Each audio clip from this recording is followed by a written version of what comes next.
How can a banner that contains one of this game's most overpowered servants get any crazier?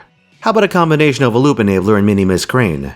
That would be Summer Kuro / Chloe Von Einsburn, a limited 4-star Avenger coming in this year's summer event. So does she live up to the hype? Let's find out. How's the Progress is a 3-turn party attack and crit damage buff that comes with a 5-stack on-hit effect that grants stacks of something called Manuscript Completion. Those will come in handy. It also gives Chloe specifically an on-hit crit damage effect on her quick cards. You can mine this skill with her 3rd. I am honored to receive your manuscript.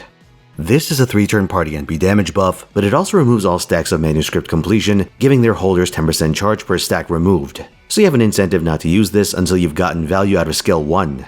This may just seem like a delayed on-hit charge with extra steps. You hit 5 times, you get 50% charge on your main attacker, so what? Well, one thing I didn't tell you about skill 1 is how that on-hit component isn't limited to face cards. It works on Noble Phantasms, and the way it works is that if you hit 3 enemies, you gain 3 stacks, but you only lose 1 use of the effect. So if you're a Astolfo and you nail 3 enemies on wave 1, you get 30% charge just from Summer Chloe without any consideration of face card RNG. Sounds a lot better, doesn't it? But would you replace one of your meta supports to run her? Probably not. But what if you don't have to? Enough Time for a Revision is a targeted Guts that also gives Kuro a buff which ejects her from the field at the end of that turn. So it's a lot like Miss Crane's Noble Phantasm in that regard. What this also means is that you don't need to commit a permanent slot or even a swap Mystic Code in order to run Chloe. If you do run a swap, then you can stack even more charge and buffs in that 3-turn window. One way to utilize this is to run a single Kuro alongside a 50% self-charger, 2 Koyanskayas, and an Oberon, with a swap Mystic Code of course.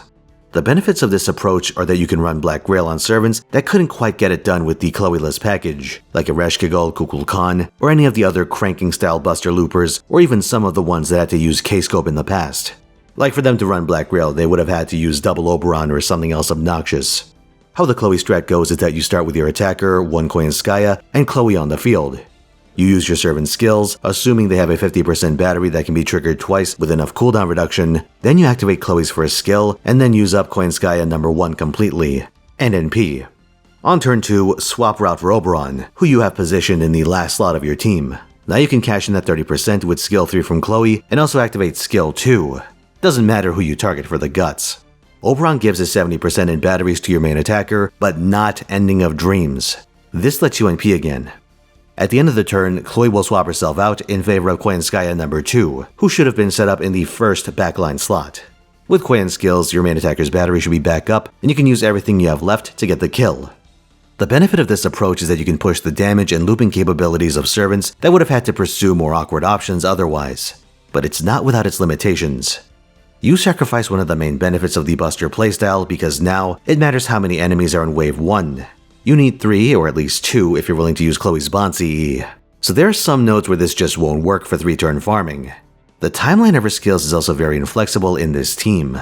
Skill 1 has to come on turn 1, and the other 2 have to come out on turn 2. While you could have her loiter on the field for all 3 turns and get 60% charge on turn 3, this sacrifices so much from not getting that extra support in. Not really worth it in my book. Another issue is that you don't actually save on party space by using her. In fact, she's actually a burden on your party cost.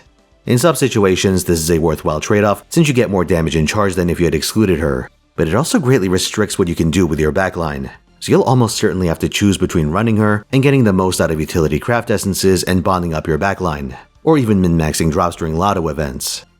And if you try something like a Chloe Miss Crane team, which sounds like a blast in concept, you'll find that while the servant lineup is very impressive, they'll be a bit naked below the waist. All of this, however, is endgame related. If you're not in a position to run optimal teams, then things get quite a bit more interesting. While Buster teams are fairly restrictive in how you can run them with Chloe, Quicken Arts attackers have more wiggle room due to their natural refund.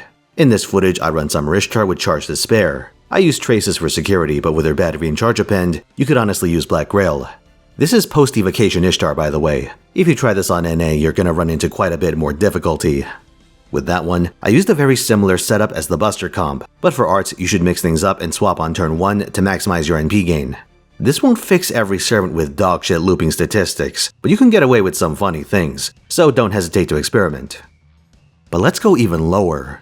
Say you're a new player and the Zergtoria banner is the first one you ever rolled on. You're missing most meta servants and have to make do with whatever hodgepodge you could assemble in the first month or 2 of playing. In that situation, suboptimal strats like holding Chloe's battery for turn 3 become viable. You're running something like a friendless Castoria, your own Jufu and Waver, Chloe, and your questionable attacker of choice.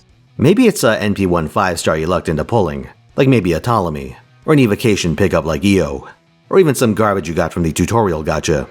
Whether it's in your access to charge or damage, you're going to be deficient at some point in this process. Here you can use Chloe in a flexible manner to get the resource you're lacking in, and being able to double swap with a rejection skill and the Chaldea combat uniform lets you adjust on the fly.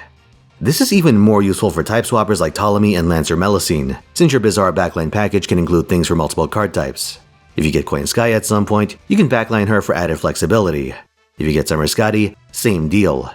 Doesn't matter that neither of them are quick servants, it's gas in the tank. While optimal play as these servants commit to one card type or the other, the Clown Fiesta of early FGO can let you get away with a lot of brawling and other weird shit. While your party cost will be tight, you probably won't have much in terms of craft essence options in the first place, letting you focus on the servant half of the equation.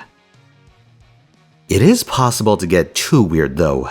You can hypothetically run 2 Summer Chloes. Their first skills stack, letting you get 6 stacks of manuscript completion against 3 enemies, so you can cash in 60% charge on turn 2, and if you're fighting a 3-3x formation, another 60% on turn 3. That's on top of all your other supports. This can enable some very janky servants to 3-turn farm, but I don't recommend doing this. First of all, you're gonna have trouble finding anyone willing to put Summer Chloe on their friend list after a few months of her release, especially during post-Servant Summer Festival 2 events. So you'll have to badger your friends into setting that up, and that's really annoying for farming. For boss fights, you only have to get one person to set her up once, but farming is much more repetitious, and the more you use a support, the less likely it is to show up on consecutive refreshes, so now you have to bug more people. The second issue is combat. Summer Chloe is a nice supplementary buffer, much like Miss Crane, but she's not a great servant to have as your main support. Seems to me like she creates a much more severe version of the double Oberon problem, where in exchange for a bunch of resources you can dump out on later turns, your performance suffers in the early turns. You won't always be able to take Wave 1 health values for granted, and this strategy means an increased risk of failing at the first hurdle. Now you might be wondering about her Noble Phantasm. Well, there's a reason I've been ignoring it up until now. Monochrome Impulse is a single target quick attack that gains super effective damage per manuscript completion stack on Chloe, maxing out at 10. On top of this, it reduces the charge of its victim and also comes with a preemptive ramping quick buff, with the last effect being tied to overcharge. There are 2 big issues with this NP. The first is that if you have any serious intention of using this, you only get to activate a 3rd skill once before you do anything else. After that point, you have to choose between losing all your stacks, thus reducing the damage on Monochrome Impulse, or never getting any charge off skill 3. The second is that without any stacks, you're not doing anything particularly interesting as an attacker. She has the second lowest neutral damage of all single target Avengers.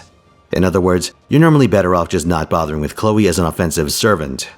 This NP has no bearing on her supportive role, just use her skills tactically and then send her off to the backline gulag. For equipment, consider the Everyone's Girl Da Vinci command code to give out some extra NP damage if you happen to draw Kuro's card. For craft essences, I'll focus on her utility CEs. Stardoms like Golden Catches the Carp are good, assuming you don't need them on someone like Castoria. Ox Demon King buffs up Buster servants, and King of Tsukimihara gives a general attack buff otherwise, once it gets released anyway. The general idea is that because Chloe doesn't use her Noble Phantasm in her supportive role, you can just put an entry effect on her to reap the benefits. And on that front, there is one other option. Chloe is notable for having one of the few useful bond CEs in the game. Treat Me as a Friend instead, just for today gives your party 3 total stacks of manuscript completion on entry, so that's 1 per teammate. Having an instant 10% charge available on all servants is a relevant consideration, and in fights where enemy counts or refund are unfavorable, it can easily turn a wash into a viable run. The downsides are that getting to Bond 10 takes a long time, so you may want to place Chloe on your team as soon as you get her, so you can open up this option. Another weakness is that Bond CEs have a 4-star deployment cost, which can make your efficiency problems even worse. If you're thinking about using this in place of an event CE, you should seriously reconsider your team composition. If you don't have any viable alternatives, so be it, but this shouldn't be your first option. Chloe is a very fortuitous servant. She's on one of the most desirable banners of the year alongside Zerctoria, so the odds of you getting one aren't half bad, and the payoff is pretty good too. But what you have to understand about Chloe is that she gets better as your account gets worse. You wouldn't sack a meta support just to run her, but if you don't have that choice in the first place, Chloe can make otherwise dysfunctional teams work.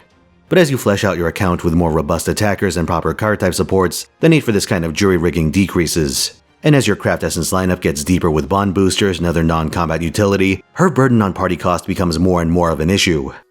Still, she is nice to have and absolutely has legitimate endgame uses. You can use her as a supplementary buffer in boss fights and whatnot, but you'll likely work her out of your farming roster as time goes by. So in other words, she's good, but you should keep in mind exactly what she's good at, because you'll have plenty of reasons to switch off at some point.